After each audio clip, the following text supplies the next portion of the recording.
Kung gusto nyo mag-topping or mag-screed sa mga roof deck or roof slab ninyo or sa mga balcony ninyo, huwag nyo kalimutan magpahid ng banding agent.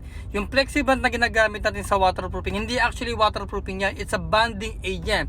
Ibig sabihin, kung meron kayong old concrete, papatungan nyo ng new concrete, andito siya dapat in between, siya yung magbaband.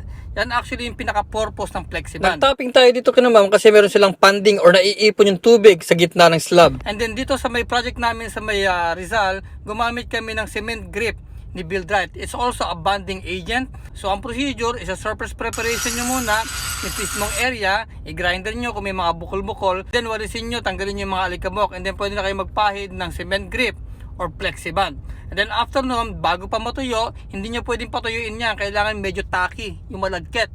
Then pag malagkit na siya, doon nyo ngayon ibubuhos yung inyong mixture ng screed.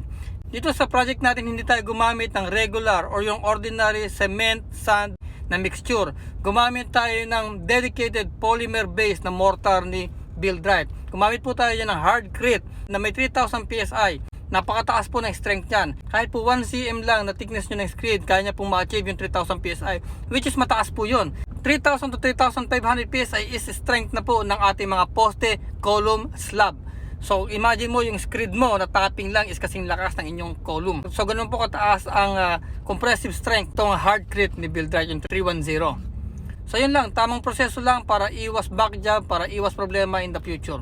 Ililink ko dyan sa may comment section sa baba yung lahat na nabanggit ko ng materials para kung gusto mo mag-screed, gusto mo mag-topping, hindi ka magkamali ng bili. So gusto nyo na mga ganitong content, tip about engineering, tip about construction, mag-follow lang kayo this Engineerio, yun naman content ko dito.